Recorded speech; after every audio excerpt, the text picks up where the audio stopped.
네, 안녕하세요. 상대의 원료 법칙. 오늘은 온도가 식품에 미치는 영향에 대해서 알아보겠습니다.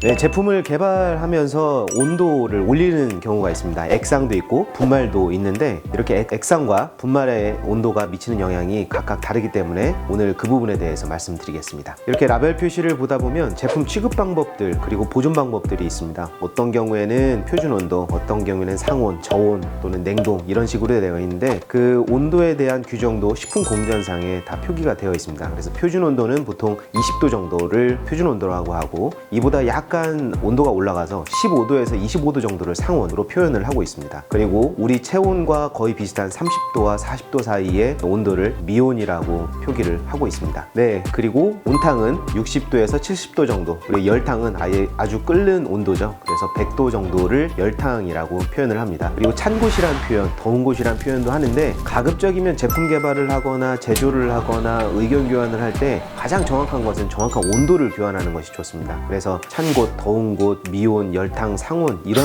표현보다는 가급적이면 온도를 직접적으로 표현을 하고 그 온도에 따라서 반응이 어떻게 되는지 확인하는 것이 좋습니다. 네, 그렇다면 이러한 온도 어떤 영향을 미칠까요? 액상에 미치는 영향은 아주 저온일 때는 크게 영향이 없습니다. 그리고 열탕일 때는 너무 끓기 때문에 이건 확연하게 달라지는데 그 중간 온도들이 액상에 어떻게 영향을 미치는가 이것들도 한번 알아보겠습니다. 수돗물에서 틀었을 때 나오는 온도가 보통 한 20도 정도로 생각을 할 수 있겠습니다. 이 정도의 물을 상온이라 그렇게 한다 그러면 계절적으로는 차이가 있을 수 있겠지만 이러한 물에 그대로 무언가를 투여했을 때 잘 풀리면 괜찮겠지만 그렇지 않은 경우가 많습니다. 보통은 한 35도 정도의 미온 정도의 물에 원료를 투여하거나 혼합을 하거나 했을 때 물이 없이 혼합되는 경우가 많습니다.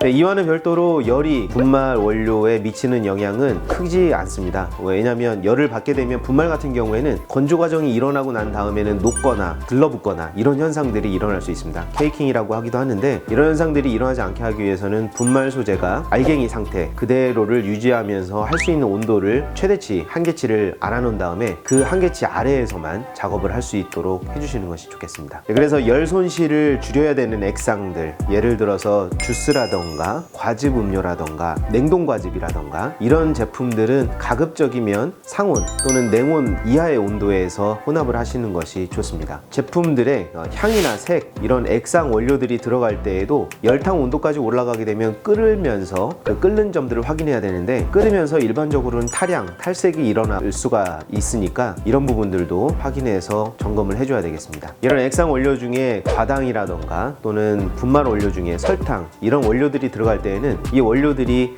카라멜라이징이 돼서 끓는 또는 타는 현상이 발생할 수 있기 때문에 이러한 경우에는 열을 올리는 데 조심을 해야 됩니다. 네, 이렇게 상온에서 또는 미온에서 또는 열탕에서 이렇게 액상 원료들 또는 분말 원료들을 취급하다 보면 각각 취급해야 되는 온도가 다르죠. 그러면 공정을 짜야 됩니다. 투입 순서 그리고 투입 시간, 작동 시간, 가열 시간 이런 것들을 설정을 해줘야 되겠습니다. 일반적으로는 열을 한번 쫙 올렸다가 빼주고 또는 냉각해준 다음에 포장 단계로 가는 것이 가장 일반적인데 처음에 온도를 올리기 시작할 때의 탱크 또는 교반조에 교반을 충분히 식혀주면서 잘 녹을 수 있는 원료들을 먼저 녹이고 미온으로 올라갔을 때 증점제 원료라던가 분말 소재라던가 이런 것들을 혼합을 해서 충분히 교반조를 돌려주게 됩니다. 그 다음에 온도가 열탕까지 올라가서 살균과 모든 것이 끝났을 때 냉각을 시켜주면서 향료라던가 색소 이런 원료들을 투입해서 충분히 교반된 상태에서 바로 포장이 될 수 있게 해주시는 것이 가장 일반적인 공정입니다.